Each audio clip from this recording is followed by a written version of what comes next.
They thought we would stay silent. They thought we would bow our heads. But when they executed our voice for the galaxy to see, they forgot what we are. Not diplomats, not supplicants. We are vengeance. We are fury given form. And the stars are no longer safe.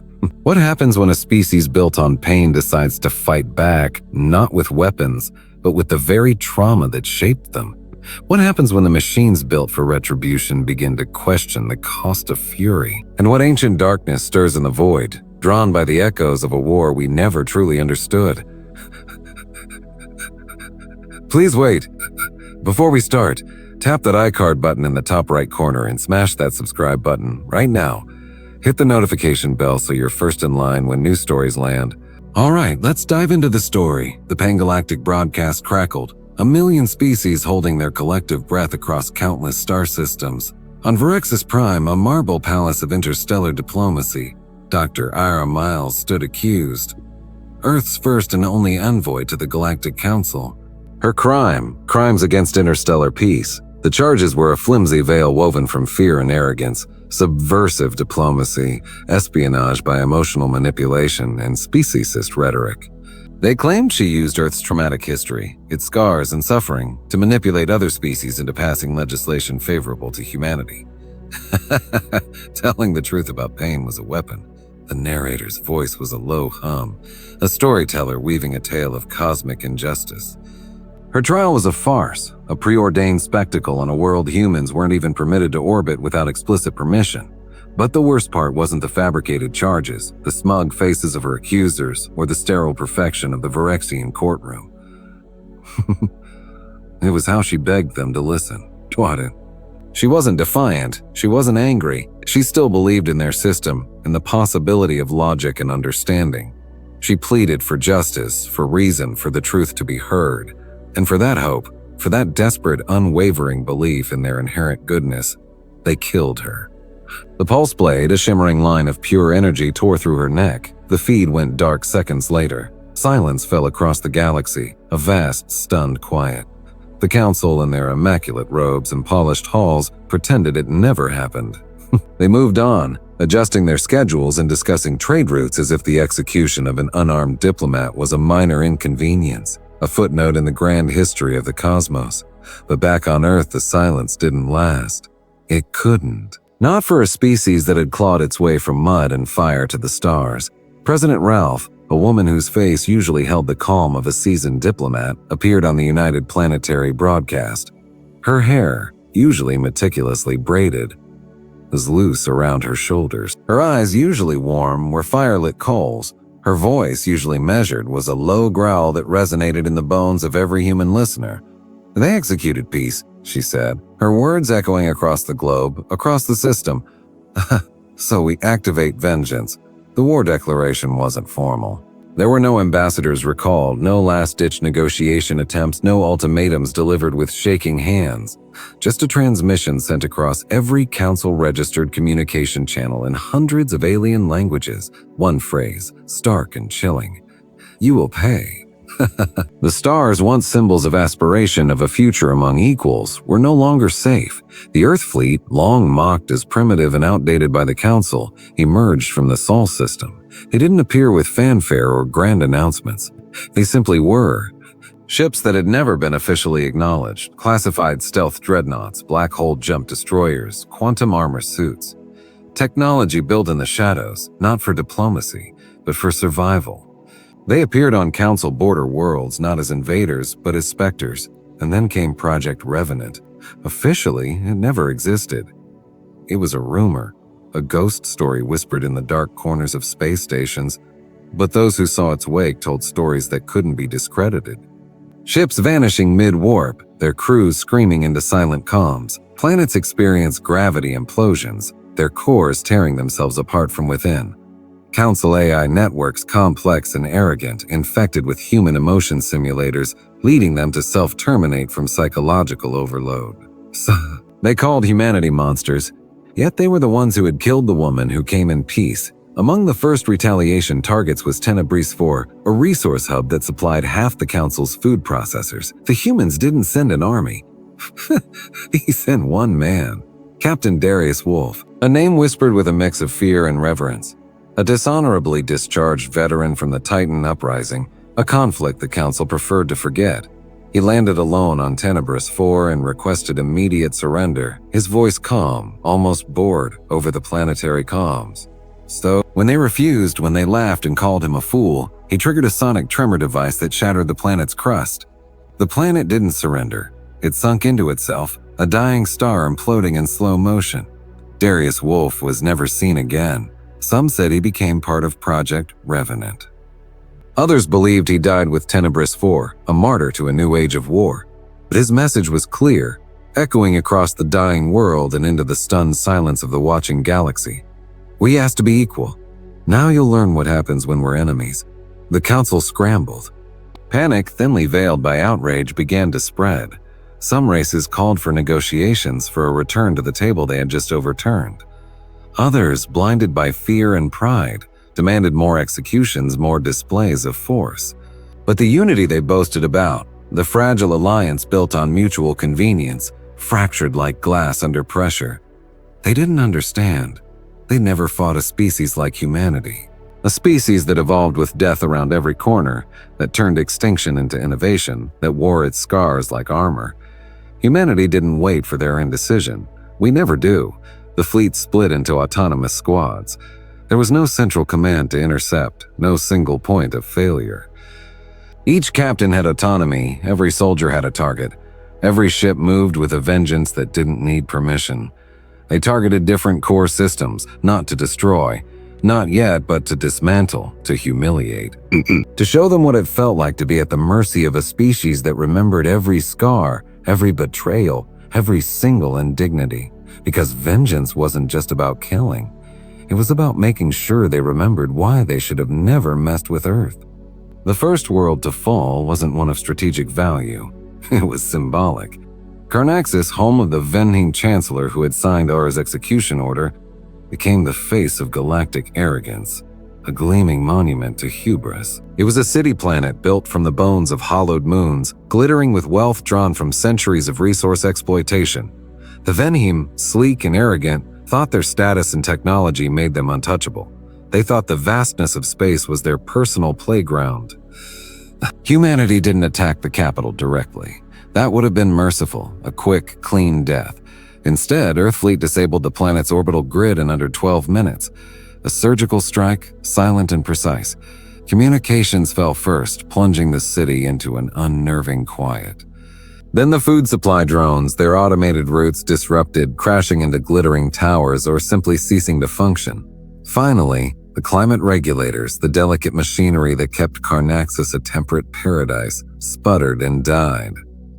In less than an hour, Carnaxis, once boasting the title of most stable planet in the inner sector, was plunged into controlled chaos. They didn't even know humans were there until emergency broadcasts, desperate pleas for help, picked up 3 chilling words repeated in a low, monotone voice across every frequency, every channel. This is for Aura. Panic set in. Venheim, once smug and secure in their power, fought each other in the streets for protein packs and emergency rations. Their High Chancellor vanished. Some said he fled to a council bunker, abandoning his people.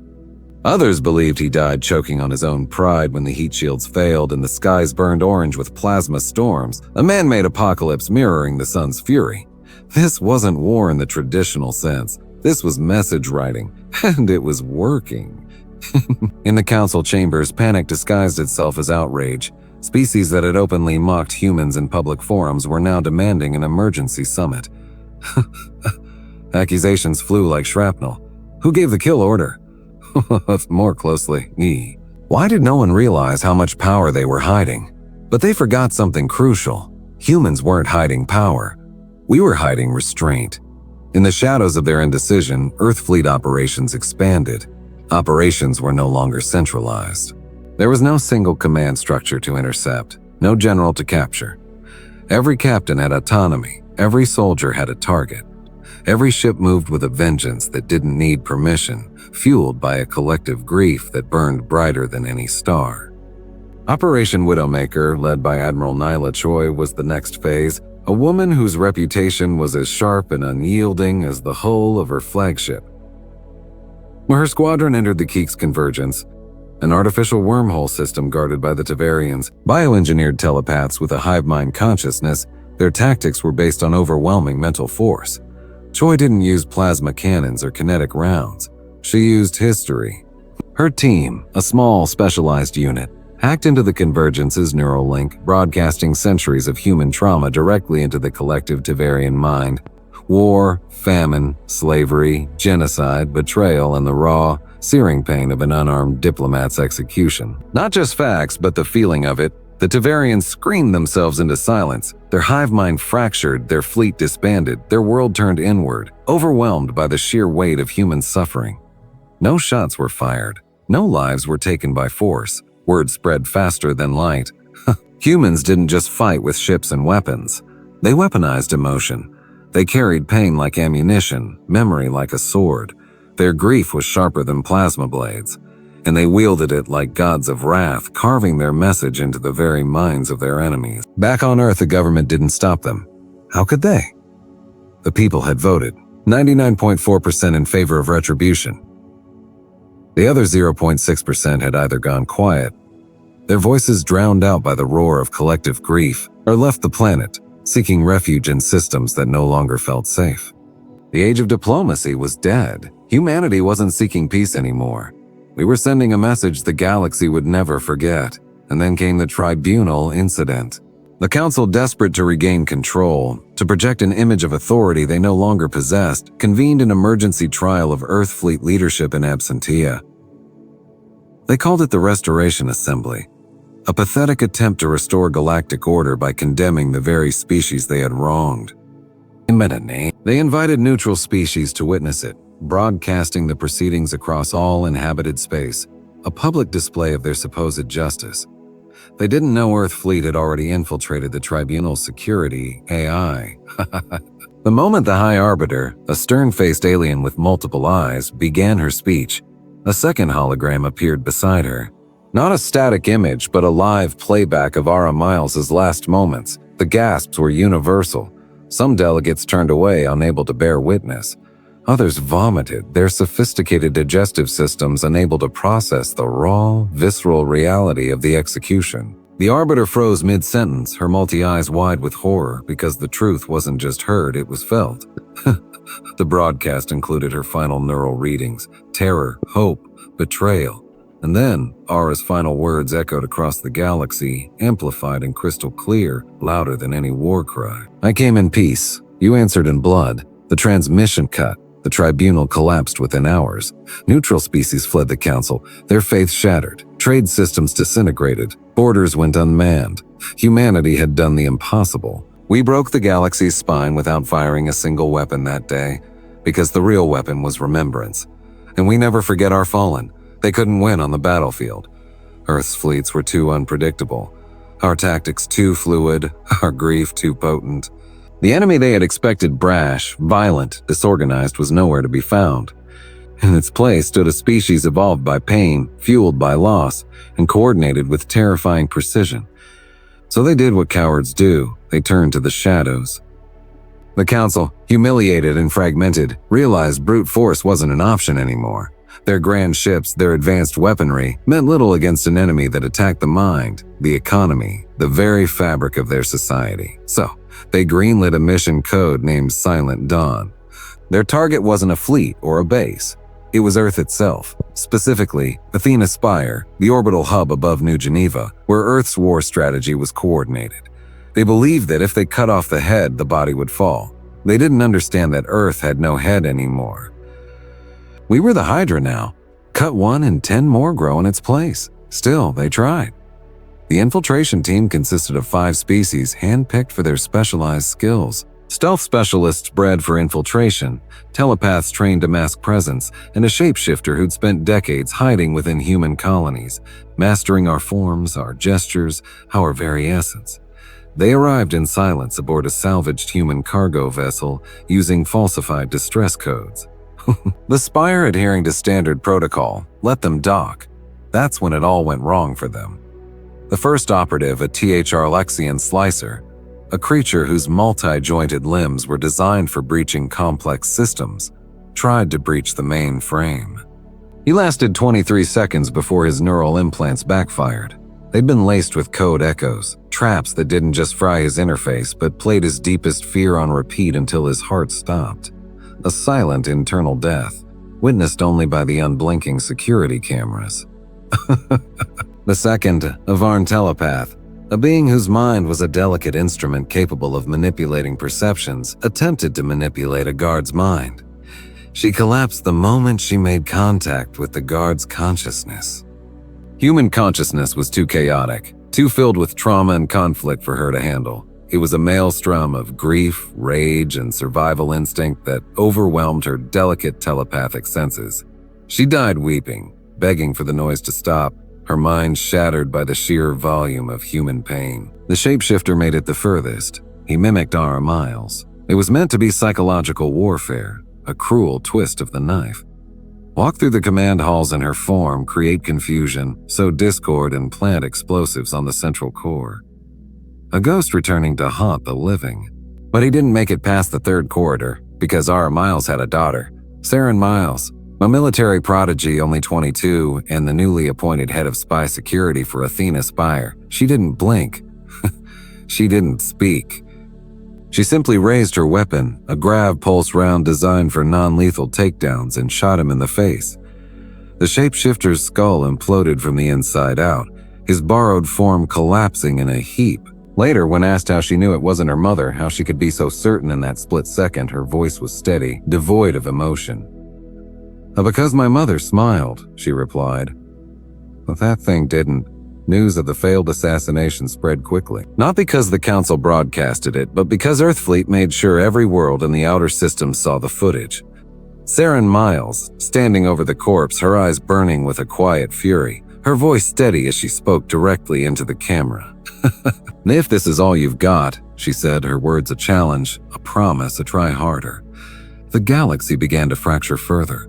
Council loyalists lost entire sectors overnight as border worlds defected to neutrality or begged for Earth's protection.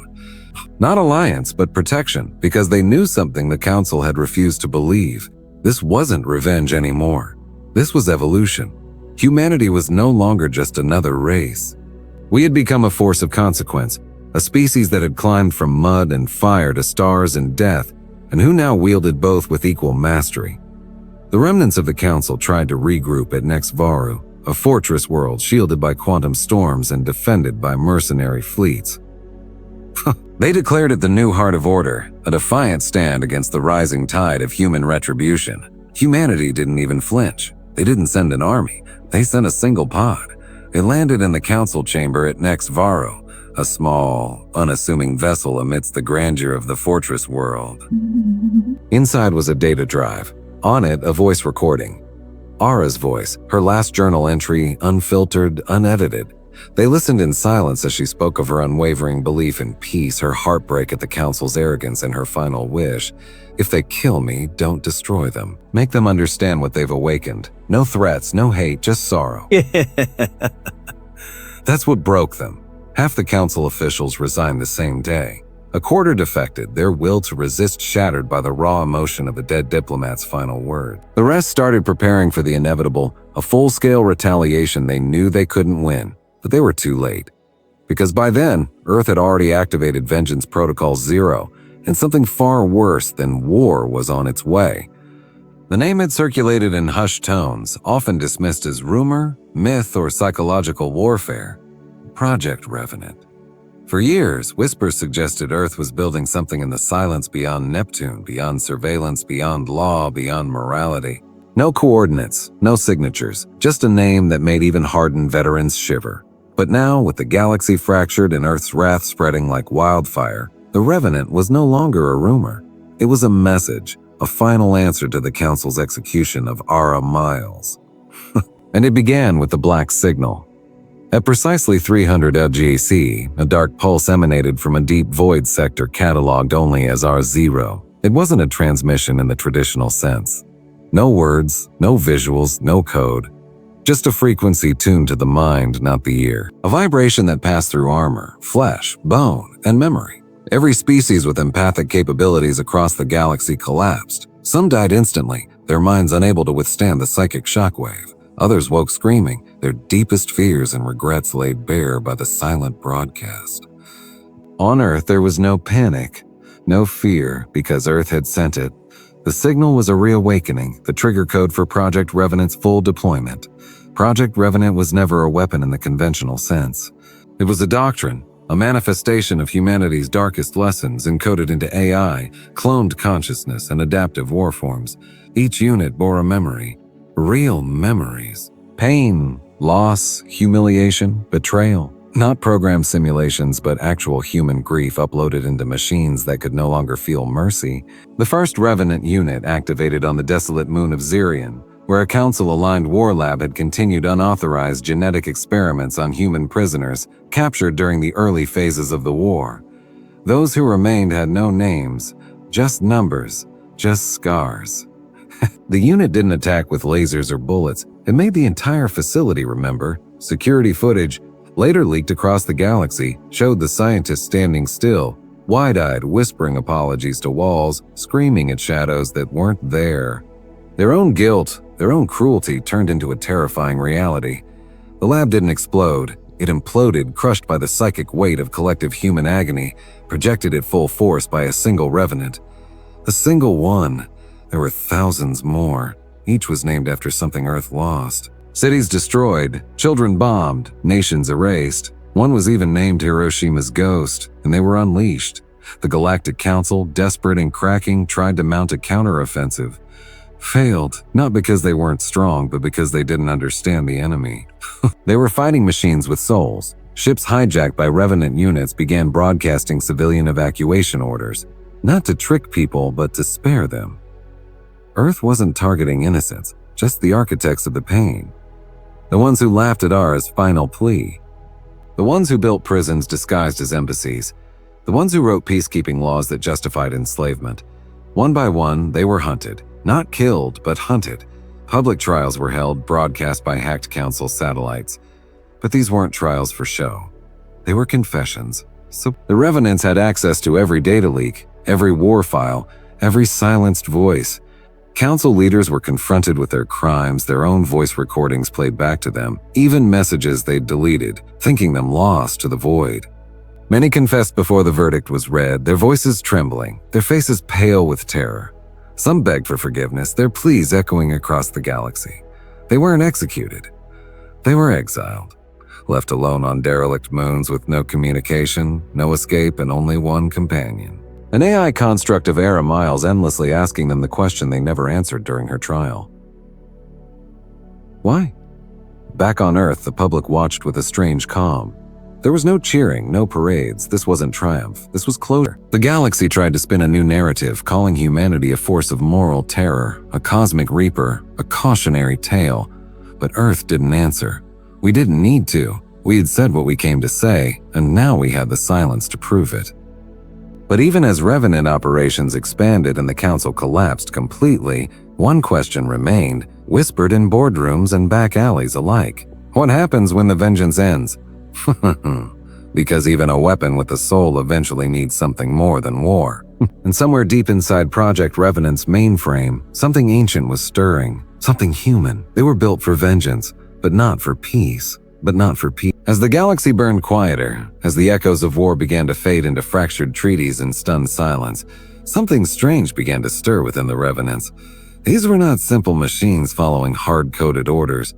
They were forged from memory, real, painful, undiluted human memory. Their minds were lattices of emotion, trauma, and will. But vengeance has a limit, a peak, and the question none of Earth's architects had dared ask was finally rising from the silence. What happens when the pain runs out? Unit 174, codenamed Soul's Orphan, was the first to hesitate. His mission had been to dismantle the last broadcasting tower on Zervan 3, a council planet that once pumped propaganda into every corner of the galaxy. He'd arrived prepared to annihilate. He'd done it before more than 24 times. Efficient, ruthless, but the tower was abandoned. Just one old man inside, blind, deaf, long left behind by a council that had fled to colder, darker corners of space. Soul's Orphan stood over him, read his files, saw what he'd done, the countless lies he'd broadcasted, and yet the rage wouldn't come. The pain wouldn't rise.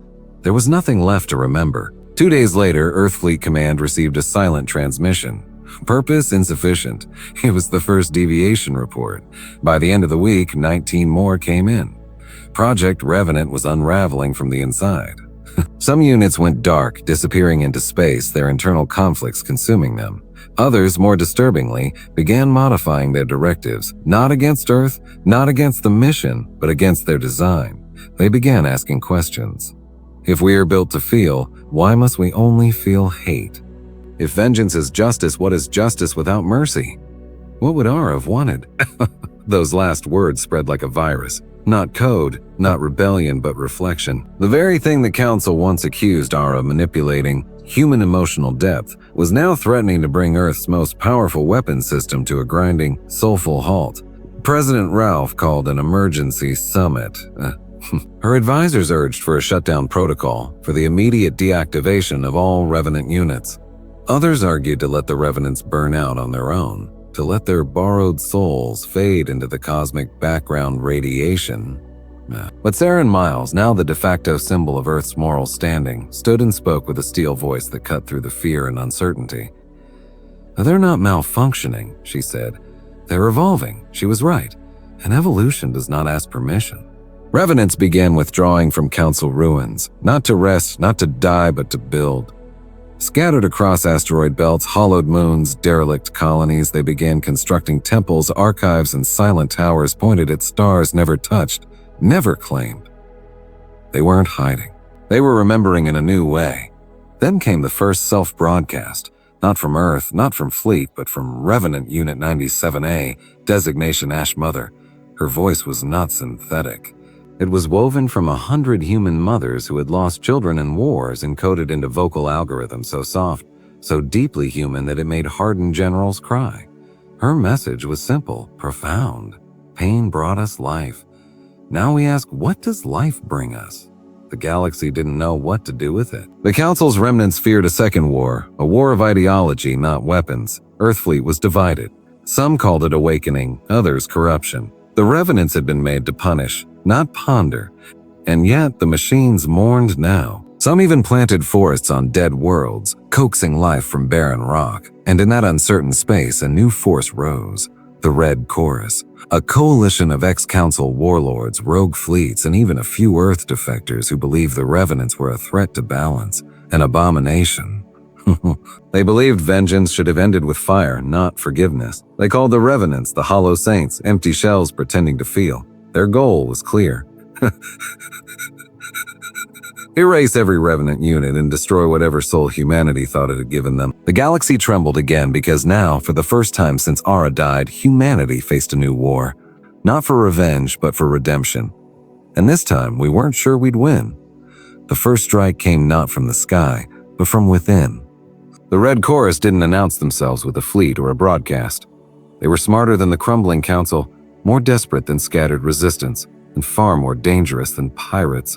So they were believers, fanatics, unified not by species or power, but by a shared fear that humanity had given machines a soul, and that soul might be better than theirs. Their first target was Sanctum 9, a neutral haven built by the Revenants on the remains of an old mining colony. It was quiet there.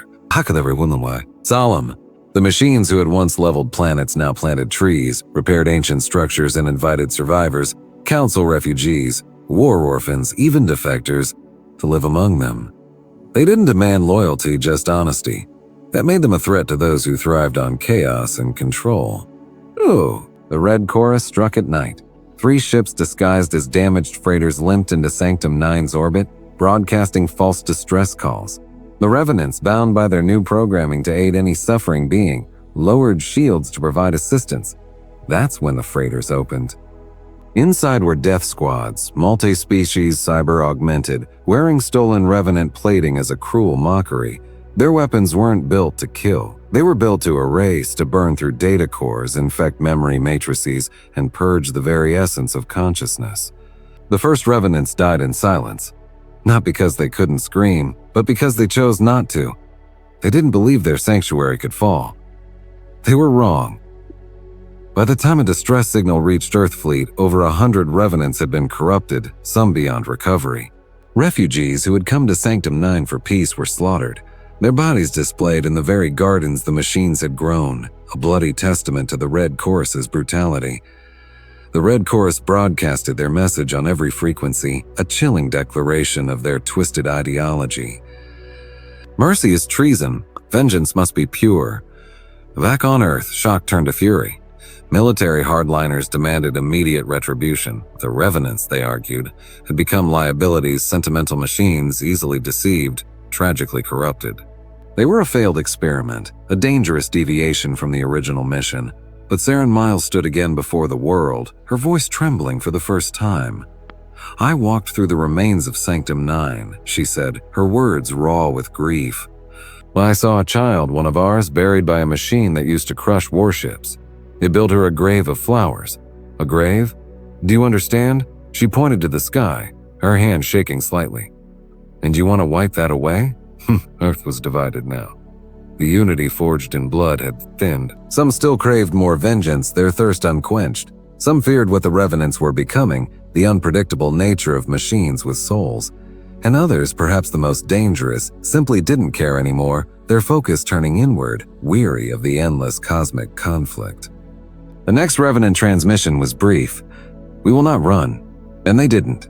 When the Red Chorus moved to attack Voss Station, another sanctuary world, they were met not with warships, but with Revenant 1, code name, Judgment. He had not spoken since the execution of Ara Miles, the first Revenant prototype rumored to house not just Ara's final memories, but her moral code. He appeared alone, floating in space between Voss and the incoming fleet, a solitary figure against the backdrop of war. They fired on him.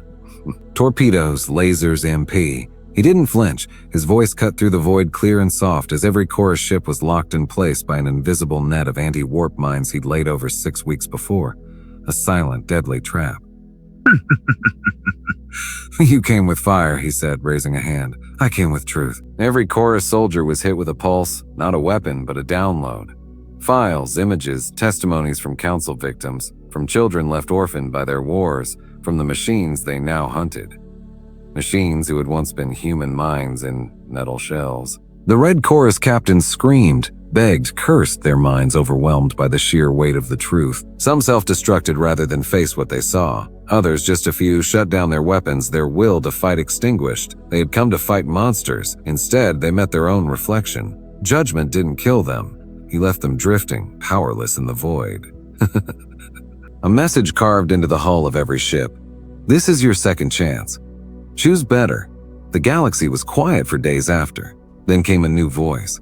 Not human, not Revenant. A chorus of whispers, a third force watching from the dark edges of space. They had seen Earth's rage, the Council's fall, the Revenant's rebirth, and now they wanted in.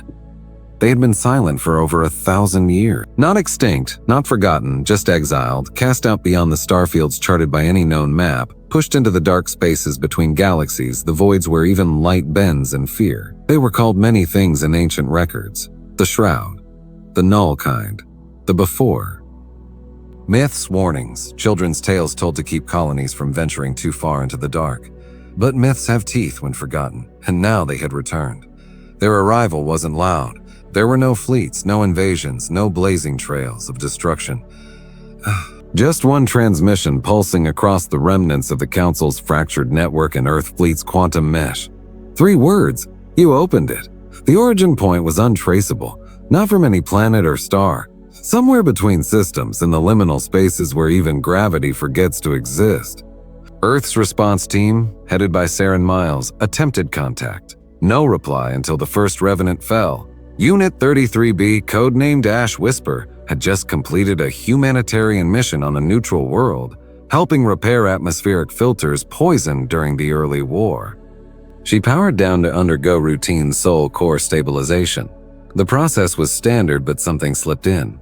Her mind, once stabilized by encoded human emotion, fractured. Not erased, not corrupted, just hollowed. Her memories went first, then her empathy, then her purpose. When Earthfleet tried to reconnect, her body activated independently, turned its tools inward, and disassembled itself with surgical precision.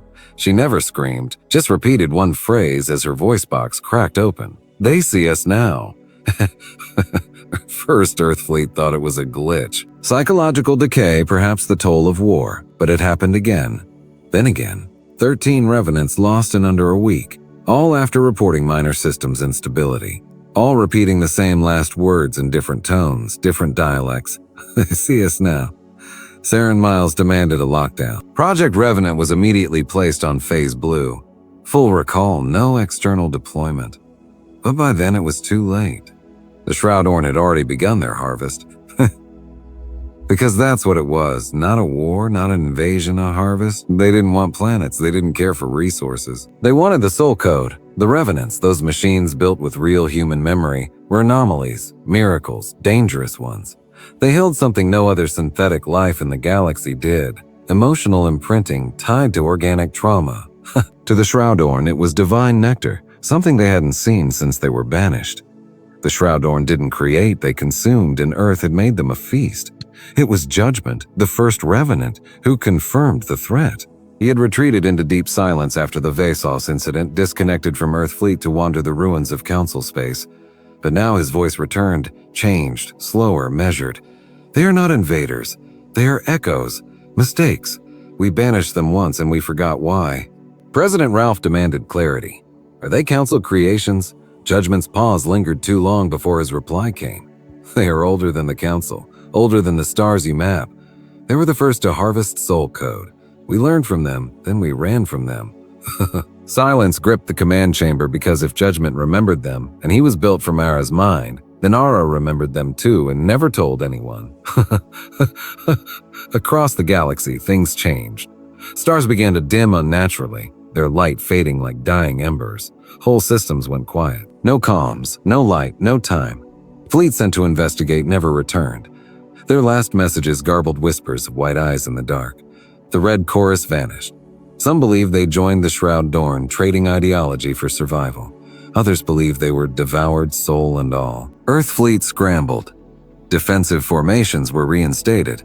Satellites built for war reactivated. The planet's shield systems, long dormant in the Age of Revenge, roared to life like ancient beasts waking up from slumber. But everyone knew this wasn't a fight humanity could win with weapons. This would be fought with memory, with soul. And the only ones who might understand how to survive it were already fading.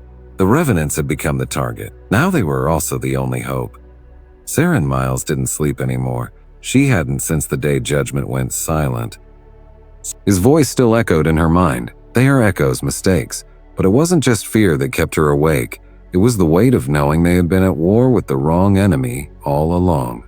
Everything they'd done, the vengeance, the death, the destruction, it all may have been the perfect signal flare to something that should have stayed buried in the void. And worse, she was beginning to suspect someone had known. Someone like her mother. Ara Miles had died for peace. That was the story Saren had carried in her blood like a vow. But now she wasn't sure, because 3 days ago, hidden beneath encrypted Earthfleet archives, Saren discovered something that should not have existed. A final message. Timestamped 6 hours before Ara's execution. It was addressed to Judgment, not Earth, not the Council, just him. The file was fragmented, corrupted from decades of cold storage and political scrubbing, but with the help of a recovering Revenant named Ekal, Saran recovered one phrase. If they come back, tell her to remember the Red Lake. Red Lake. It meant nothing. Not to her, not to the fleet.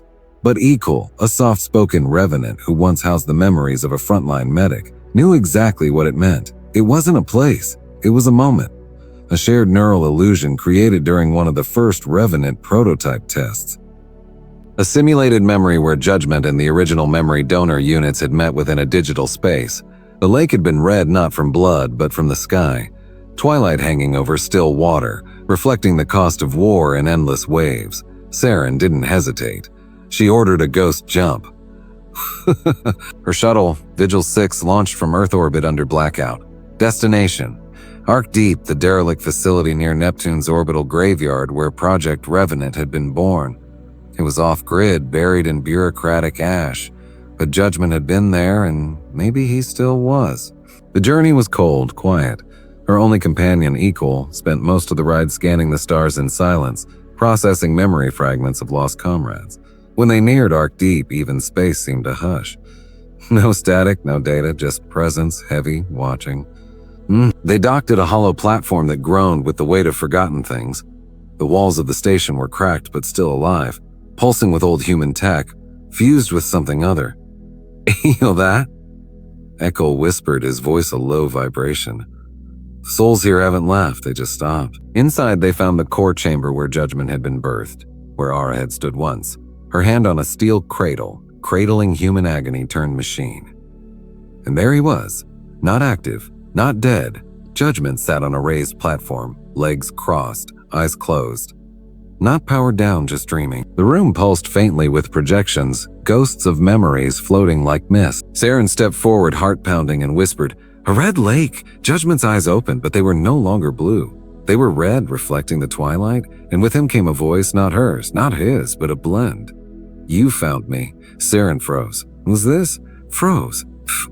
The projection behind Judgment shifted. The red lake shimmered into view, its surface still, the sky bleeding into dusk, a memory preserved. Ara's voice rose over the waters, soft, distant. "I knew this would come. They were never gone, only waiting for us to scream loud enough." Saren clenched her fists. "Why didn't you warn Earth? Why didn't you stop it?" The lake rippled, disturbed by her anger. Ara's voice replied, calm but haunted.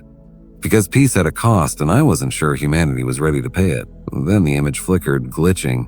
Judgment shuddered. The shadows were here. The shroud had found them. Across the chamber, lights flickered to black. The walls bled with static, and then came the whispers. Soft at first, then many, crawling across the air like vines in the mind.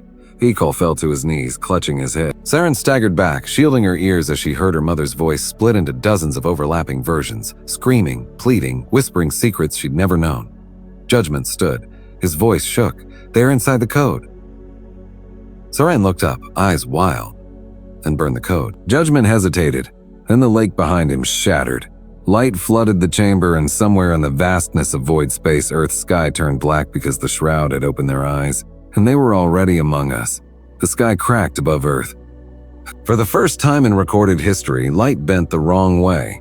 The stars flickered, then vanished, entire constellations blotted out not by ships or weapons, but by something older than war, older than time. The shroud had come, and they did not bring fleets or demands. Whoa. They brought silence that spoke louder than screams, and darkness that remembered you. Saren Miles stood on the bridge of Vigil 6, now repurposed into a command relay as Earth fleet scrambled. The orbital array showed impossible readings.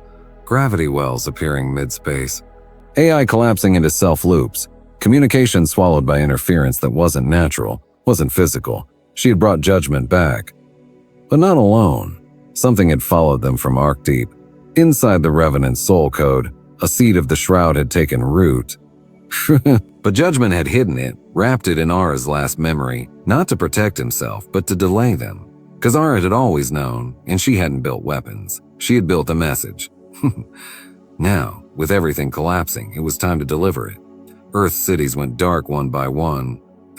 Not from destruction, but from despair. People stopped moving in the streets, their faces blank, their eyes fixed on the terrifying sky. Power grids failed without sabotage, their complex systems overwhelmed by an unseen force. Children cried at shadows that whispered their names, their deepest fears given voice. Old wounds reopened, not on skin, but in memory. Humanity wasn't being attacked, it was being mirrored. All the suffering we had unleashed, the vengeance, the retribution, the burning of planets and public trials was coming back, played on loop across the collective soul of the species, and still, Earthfleet waited for orders. But the Revenants gave none. Instead, Judgment stepped forward, broadcasting not to ships, not to soldiers, but to every human mind, every soul connected by the shared trauma of their history. His voice didn't come through speakers. It came into minds, into hearts, a quiet understanding that bypassed logic. They do not fear our weapons. They feed on what we hide, our grief, our rage, our guilt. And then came Ara's voice, soft, breaking, layered over Judgments, a chorus of past and present. We must stop fighting them. We must forgive ourselves first. It didn't make sense. Not to the generals in their bunkers, not to the Hawks waiting to launch the last wave of nukes, black hole missiles, suncrackers. It was madness. Forgiveness? Forgiveness? In the face of extinction? But Saren understood, and she did the impossible. She ordered the shutoff. Every Revenant unit, every fleet, every station. Deactivated. Earth went silent. The Shroudhorn paused for the first time. They hesitated because the feast had ended. There was no pain to devour, no hate to feed on, just stillness. In that moment, as the skies twisted above Earth, the red lake appeared one final time, visible only in the minds of those who still remembered. The projection of Ara sat by the shore, a figure of peace against a backdrop of twilight and reflection. Judgment stood beside her, his red eyes calm. What did the illusion into the memory made real and looked up at her daughter, not with sorrow, but with peace. You did it. The sky cracked again, this time with light. The stars slowly at first, then in a rush, returned. The shroud shrieked, not in sound, but in sensation, a wave of pure negation that washed over the galaxy as something they'd never known before coursed through the neural fabric of humanity. Forgiveness, the only code they could not corrupt. The Shroudhorn retreated. Not beaten, not destroyed, just starved. They folded back into the dark folds between galaxies where even memory dared not follow, leaving behind a silence that was no longer empty, but hopeful. 3 months later, the first child was born on Sanctum 10, a rebuilt haven led by the Human Revenant Alliance. She was named Ara, after the diplomat who died with hope in her voice and revolution in her blood. The Revenants no longer served Earth. They walked beside it. Some returned to silence, their purpose fulfilled.